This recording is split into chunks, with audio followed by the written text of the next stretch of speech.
Hello everyone.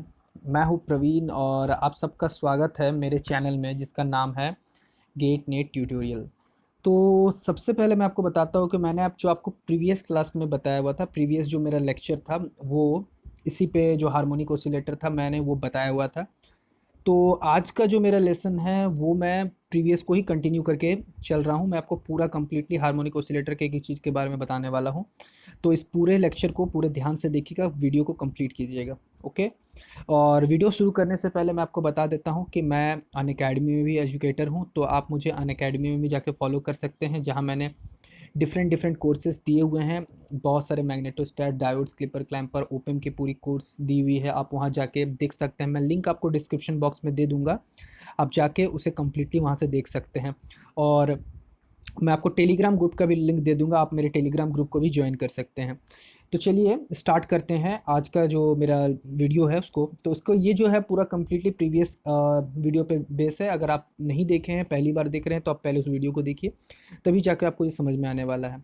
Okay. तो चलिए देखिए, सबसे पहले मैंने आपको जहाँ बताया था कि जो हैमिल्टोनियन की जो आइजन वेक्टर होती है वो केट एन थी, और उसकी जो आइजन वैल्यू आ रही थी वो आ रही थी n plus half H cross omega. Okay, ये आ रही थी आपकी। और जो आइजन वैल्यू ये है, आप देख सकते हैं आइजन वेक्टर है ये। ओके। तो आप देख सकते हैं कि ये जो थी, आपको मैंने बताया था कि ये ज़ीरो पॉइंट एनर्जी होती है। तो अगर इसे ज़ीरो पॉइंट एनर्जी कहने के पीछे क्या कारण है कि इसे ज़ीरो पॉइंट एनर्जी एग्जैक्टली कहते क्या, क्यों कहते? तो इसको समझने के लिए आपको समझना होगा हाइजेनबर्ग अनसर्टेनिटी प्रिंसिपल को। ओके। चूँकि जो जीरो पॉइंट एनर्जी है वो आपका जो होता है कि मिनिमम एनर्जी, आपको पता होता है कि कोई भी अगर क्लासिकली आप सोच रहे हैं तो क्लासिकली जो एनर्जी होगी एट द ग्राउंड स्टेट वो होगी एनर्जी जीरो, क्योंकि जो क्लासिकली एनर्जी होगी, मैं आपको यहाँ थोड़ी वाइट पे यहाँ लिख के दिखा रहा हूँ, एनर्जी जो होगी E n is equal to n h cross omega. Okay, एक मिनट, यहाँ एन एच क्रॉस ओमेगा होती है। तो अगर ग्राउंड स्टेट में बात कर रहे हैं तो n is equal to zero. उस केस में एन की वैल्यू अगर जीरो पुट करते तो टोटल एनर्जी जीरो होगी, बट क्वांटम मैकेनिकली आप देख रहे हैं कि उसकी वैल्यू जीरो नहीं हो रही है। इसको समझने के लिए आप समझ सकते हैं इस तरह की पार्टिकल्स जो होते हैं ग्राउंड स्टेट में भले ही वहाँ रहे, बट उनके में जो पोजीशन में रहते हैं, वो जिस पोजीशन में रहते हैं वहाँ उनमें कुछ ना कुछ थर्मल वाइब्रेशन, वो कुछ ना कुछ अपने पोजीशन से शिफ्ट होते हैं। तो उनमें क्या रहता है, कुछ अनसर्टेनिटी होती है पोजीशन की, एज वेल एज कुछ अनसर्टेनिटी होती है मोमेंटम की।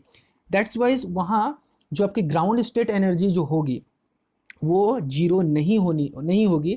ऐसा इसलिए होता है क्योंकि कहीं ना कहीं एट नॉर्मल टेम्परेचर हर पार्टिकल के पास कुछ ना कुछ थर्मल वाइब्रेशन भी हमेशा अलाउ होती है, आप जैसे सॉल्ट कंडेंस मैटर फिजिक्स में जानते हैं। तो ऐसे इस चीज़ को अगर ध्यान में रखते हुए देखते हैं तो यहाँ ये कंप्लीटली तौर पे कोई भी particle quantum mechanically Heisenberg uncertainty principle को ओबे करेगा। तो अगर आप जानते हैं कि अगर आप हाइजेनबर्ग अनसर्टेनिटी प्रिंसिपल को जानते हैं तो del x into del p is greater than equal to h cross by two. Okay. तो अगर इस चीज़ को ध्यान में रखते हैं तो मैं आपको बता रहा हूँ, देखिएगा जो मैंने आपको लिख रहा हूँ। तो अगर डेल पी को लिखते हैं तो आप इक्वल टू दे के लिख सकते हैं h cross by two into del del x. Okay. आप इसको खुद से सॉल्व कीजिएगा, मैं आपको बता देता हूँ। उसके बाद चूंकि एनर्जी जो हैमिल्टोनियन की फॉर्म आती है आपको, यहाँ से एक मिनट, यहाँ से आप देख सकते हैं हैमिल्टोनियन की जो फॉर्म है वो आपको पता है एच इज इक्वल टू होता है p square by two m plus half m omega square x square, ये होती है। चूंकि अनसर्टेनिटी है तो आप इसमें डेल्टा का सिंबल लगा सकते हैं। अभी आप पी के बदले में h cross by two del m put करेंगे। ओके। तो आप इसको एक पी की वैल्यू को यहाँ सब्स्टिट्यूट करेंगे, उसके बाद उसकी वैल्यू को मिनिमाइज करेंगे। आपको पता है मिनिमाइजेशन कैसे करते हैं, आपको पता है कि आप जब d h by d x की वैल्यू को, जब यहाँ एक्स की वैल्यू को minimum is equal to zero करेंगे और वहाँ एक्स की वैल्यू को ऑब्टेंड करेंगे, और एक्स की वैल्यू को जो ऑब्टेंड करेंगे वो मिनिमम वैल्यू है, यानी वो आपका मिनिमम एनर्जी के लिए जो वैल्यू को शो करता है, किस वैल्यू एक्स के किस वैल्यू के लिए आपकी जो एनर्जी होती है मिनिमम होती है। जब आप उस चीज़ को वहाँ एच की वैल्यू को फिर से जो आपने अभी लाया है p square by two m or p की वैल्यू को h cross by two delta x के टर्म में पुट करते हैं, तो आप देखेंगे कि जो एनर्जी की वैल्यू है वो H cross omega by to जो कि ग्राउंड स्टेट में आती है। ओके। इस चीज़ को आप खुद से कीजिएगा, मैंने आपको अभी बता दिया है। खैर, हम अपने लेसन को आगे कंटिन्यू करते हुए चलते हैं। देखिए, अब आप सबसे पहले बात है कि जब ये जो ए और एच जो आपको पता है लोअरिंग ऑपरेटर है एच है, जब इसको आप एच के जो फॉर्म है जो ऑपरेटर के फॉर्म में लिखा हुआ था, तो जब इसको यहाँ पुट करते हैं तो, और इसे जब सॉल्व करने की कोशिश कर रहे हैं, देखिए यहाँ से A H cross omega by two, two A dagger A, तो यहाँ से H cross omega by two common आ गया, ए ए हो गया यहाँ 2 ए डैगर ए, और आपका उसके बाद ए और यहाँ पे 1 हो गया। तो ये टर्म बाय डिफ़ॉल्ट 0 होगा, क्योंकि इसका 1 के साथ कम्यूटेशन रिलेशन जो होता है 0 है। तो जो भी कम्यूटेशन रिलेशन होगा यहाँ होगा। ओके, क्लियर है? चलिए देखिए आगे। उसके बाद हम फिर से यहाँ से देखते हैं, मैं इसको थोड़ा सा, तो देखिए यहाँ से मैंने यहाँ जो 2 था वो कैंसिल हो गया, तो यहाँ सिंपली जो बच गया था वो ए डैगर ए। और आपको कम्यूटेशन रिलेशन ये पता है कि ए बी सी की जो कम्यूटेशन रिलेशन होती है, A B C commutation C plus A plus B बाहर आएगा और ए और सी की कम्यूटेशन होगी। तो जब आप इसको यहाँ से सॉल्व कर रहे हैं ए डैगर ए, तो जब इसको यहाँ पुट किया तो ए डैगर यहाँ ए होगा और ए डैगर ए। तो ये जब यहाँ से होगा तो ये टर्म 0 होगा, तो यहाँ से हो जाएगा ए डैगर इज इक्वल टू ए। और आपको पता है कि ए डैगर की वैल्यू जो थी, मैं आपको पहले बताया कि वो 1 होती है, तो ये सिंपली 1 हो जाएगा। ये कैसे होते हैं मैं आपको दिखा देता हूँ, पिछले कुछ स्लाइड्स पीछे चलते हैं। देखिए मैं आपको बता देता हूँ, यहाँ से हमने जो कम्यूटेशन रिलेशन लाया हुआ था, ओके एक मिनट रुकिएगा, मैं यहाँ से आपको दिखाता हूँ। देखिए आपके पास यहाँ देखिए, आप यहाँ से देख सकते हैं कि देखिए ए डैगर जो था, मैंने इसको सॉल्व किया था, पुट किया था, तो ए डैगर की वैल्यू क्या थी, 1 आई हुई थी। ओके, अगर आपने मेरा प्रीवियस वीडियो देखा हुआ है तो बहुत अच्छी बात है, तो आपको कम्प्लीटली समझ में आ गया होगा। ओके, चलिए आगे बढ़ते हैं। देखिए तो आप क्या देख रहे हैं, यहाँ से मैं इसको थोड़ा जूम कर लेता हूँ, कि जब आपने ए डैगर ए और एच की वैल्यू को निकाला तो आपको मिलता है सिर्फ ए। यानी सिंपली जब इसमें आप ऊपर वाले वैल्यू में इसको पुट करते हैं तो आप देख सकते हैं क्या कि इस पर सिंपली ए मिलता है, यानी एच क्रॉस ए मिलता है। ओके, आप इसको क्या लिख सकते हैं, इसको जब एक्सपेंड करते हैं तो A H minus H A is equal to h cross A. Okay, ठीक उसी तरह जब आप इसमें इसको ऑपरेट करते हैं, ए डैगर ए को इस पर ऑपरेट किए तो माइनस एच क्रॉस ओमेगा ए होने वाला है। ओके, चलिए देखिए, अब देखिए आगे यहाँ से कि केट एन क्या था, सम आइजन स्टेट था। ओके, एन क्या था, कुछ आइजन स्टेट था। तो आपने क्या किया, एन को पे आप सबसे पहले ए को ऑपरेट किया, फिर उस पर एच को ऑपरेट किया। तो आपने अभी हम यहाँ से देख सकते हैं कि एच ए को लिख सकते हैं ए H minus H omega A लिख सकते हैं, इसको पुट किया यहाँ से। ओके, तो देखिए ये वाला ऐसे रह गया, इसको इसके साथ मल्टीप्लाई किया, उसके बाद ये इसके साथ मल्टीप्लाई किया। ओके, जब h को किसी स्टेट n पे लगाते हैं तो उसकी आइजन वैल्यू en मिलती है, जिसको आपने बताया पहले से पढ़ा हुआ था, n plus half H cross O. Okay, H cross omega. Okay, तो जब इस चीज़ को यहाँ से पुट करते हैं तो आप देख सकते हैं यहाँ से en केट एन हो गया और यहाँ से एच क्रॉस ओमेगा an। आप यहाँ से केट ए और केट एन कॉमन निकाल देंगे तो आप देख सकते हैं en minus h cross omega A ket n होने वाला है। ओके, अब आप देखिए यहाँ से, आप कुछ समझने की कोशिश कीजिए यहाँ से, कि जब ये चीज़ आपके पास रह गया, ये आपके पास आ गया, तो आप क्या देख रहे हैं कि ये एक आइजन स्टेट है। ओके, ये आपका एक आइजन स्टेट है, और इस आइजन स्टेट पे जब आपने इस पर एच ऑपरेट किया तो आइजन वैल्यू जो थी वो minus h cross omega decrease हो गई। तो अब क्या समझ में आया कि eigen value decreases by H omega. Hence चूंकि ये eigen value H omega decrease करने का काम हो गया है, तो ए क्या करता है, आइजन वैल्यू को घटाने का काम कर रहा है। That's why it is lowering operator. मैंने आपको पहले ही बताया था कि इसे लोअरिंग ऑपरेटर क्यों कहते हैं। सिमिलरली अगर मैं एच पे केट ए डैगर एन लगाता हूँ तो आप क्या देखते हैं कि आइजन वैल्यू में h cross omega times increase हो जाता है, टाइम्स बोल रहे हैं उसमें ऐड हो जाता है, वो उतनी टाइम उसमें प्लस हो जाता है। तो आप क्या देखते हैं कि इसमें राइज कर रहा है, that's why it is known as raising operator. Okay, अब इसे राइजिंग ऑपरेटर क्यों कह रहे हैं, ए को लोअरिंग ऑपरेटर और ए डैगर को राइजिंग ऑपरेटर क्यों कहते हैं, ये आपको समझ में आ गया। क्लियर है? अब जो देखिए, जो सबसे ज़्यादा इंपॉर्टेंट है न्यूमेरिकल बनाने के लिए, जो सबसे पॉइंट इंपॉर्टेंट है, इस पॉइंट को आप नोट कर लीजिएगा कि कौन सा काम आने वाला है।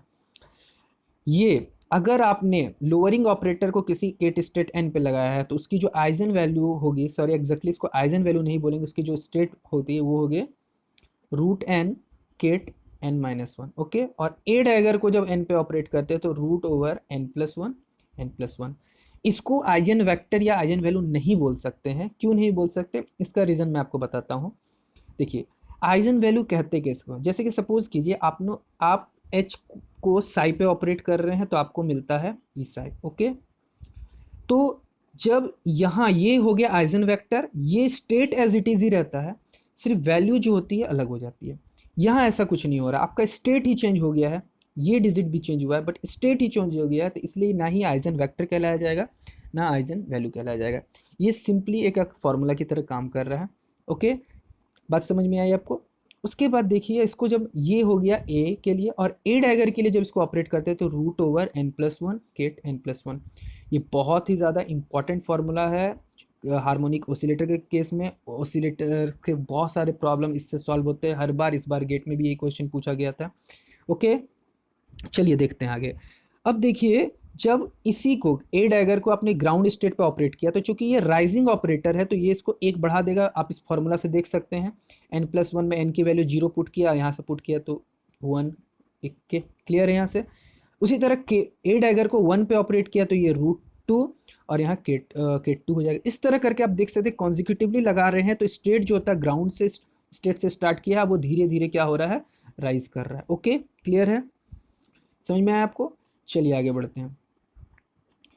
अब देखिए आगे मैं यहाँ से आपको बताता हूँ। इसी तरह अगर आप यहाँ से अरेंज करते हैं, ध्यान से देखिए, मैं अभी हमने जैसे लिखा था यहाँ से केट ए को, थोड़ा सा मैं पीछे चल जा, देखिए आप यहाँ से अगर आप यहाँ से 1 को क्या लिख सकते हैं, आप यहाँ 1 को पुट कर सकते हैं, लिख सकते हैं ए डैगर केट 0। ओके, और इसकी वैल्यू को आप यहाँ सब्सटीट्यूएट कर सकते हैं। ओके, तो उसी चीज़ को ध्यान में रखते हुए हम आगे बढ़ रहे हैं। तो आप देख सकते हैं केट 1 के लिए हो जाएगा ए डैगर 0 स्टेट पे √1। ठीक उसी तरह 2 पे ऑपरेट किया तो 1/√2 ए डैगर 1। इसी तरह चलते रहेगा। जब हम फिर से इसके बदले में जब आप पुट करते हैं तो ये तो डबल ऑफ ए स्क्वायर हो जाएगा, यहाँ से स्क्वायर एक छूट गया तो आप यहाँ स्क्वायर लगा लीजिएगा। यहाँ हो गया √2 फैक्टोरियल। ओके, तो ये हो गया आपका स्टेट के लिए, यानी √2 जो होगा उसको रिप्रेजेंट कर सकते हैं इस तरह के फॉर्म में, इस तरह के फॉर्म में रिप्रेजेंट कर रहे हैं 1/√2 फैक्टोरियल ए डैगर का स्क्वायर बाई केट 0, यानी ग्राउंड स्टेट के टर्म में हम सेकेंड एक्साइटेड स्टेट को रिप्रेजेंट किए हुए। इन जनरल की बात करते हैं, अगर हम जनरली लिखते चलते इस तरह सीरीज वाइज सो ऑन करते हैं, यहाँ कंटिन्यू कर रहे हैं, तो ket n is equal to 1/√n factorial by A dagger के पावर में n रहेगा। यहाँ आप फिर से यहाँ मेरे से n छूटा है तो आप यहाँ n लगा लीजिएगा, यहाँ केट 0 तो n टाइम्स लगाने पे आएगा। ओके, यहाँ स्क्वायर होगा चूंकि 2 बार पे आप पहुंच रहे हैं, यहाँ n टाइम्स पे आप इस स्टेट पे पहुंचेंगे। ओके, क्लियर है आपको, बात समझ में आ गई है? ओके, तो देखिए आगे अगर आप जनरली इस तरह पहुंच गए हैं तो ये आप जनरल फार्मूला पहुंचे। अब आते हैं थोड़ा सा नंबर ऑपरेटर के टर्म में। तो देखिए नंबर ऑपरेटर और उसको ए डैगर यानी जो लोअरिंग ऑपरेटर पे, तो नंबर ऑपरेटर को हमने लिखा था ए डैगर ए। ओके, जब इसको सॉल्व कर रहे हैं तो ये माइनस ए डैगर माइनस ए हो जाएगा। उसी तरह नंबर ऑपरेटर पे राइजिंग ऑपरेटर के कॉम्यूटेशन देख रहे हैं तो वो प्लस ए हो जा रहा है। ओके, ये दो इंपॉर्टेंट बात है। अब देखिए जो मैं आपको बता रहा हूँ, यहाँ से देखिए नंबर ऑपरेटर की जो कॉम्यूटेशन रिलेशन आई थी माइनस ए आई थी, तो इसको जब एक्सपेंड कर रहे हैं तो N A minus A N is equal to minus A, तो एन ए को क्या लिख सकते हैं, A N minus A. Okay, तो ए कॉमन ले लेंगे तो n+1। ओके, यानी आपका इसके लिए आपका स्टेट क्या हो गया, n-1 हो गया।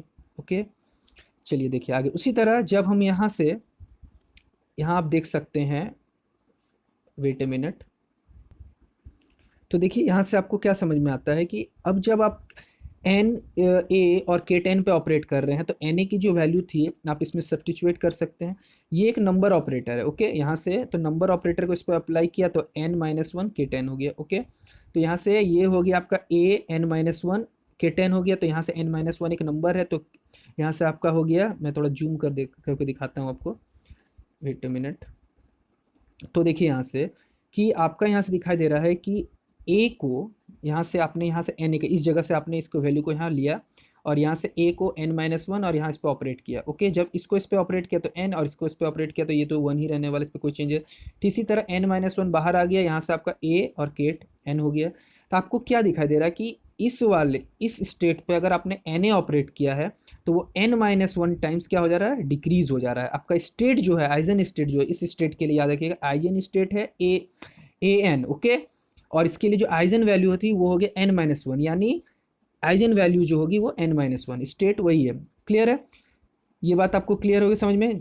तो यहाँ तक मैंने आपको जो कुछ भी बताया है, आई होप कि यहाँ ऑपरेटर्स के टर्म में मैंने आपको सब कुछ क्लियर किया हुआ है। कोई डाउट हो तो आप मुझसे कमेंट सेक्शन में कमेंट करके पूछ सकते हैं, और वीडियो अगर अच्छा लगा हो तो शेयर ज़रूर करें और लाइक ज़रूर करें।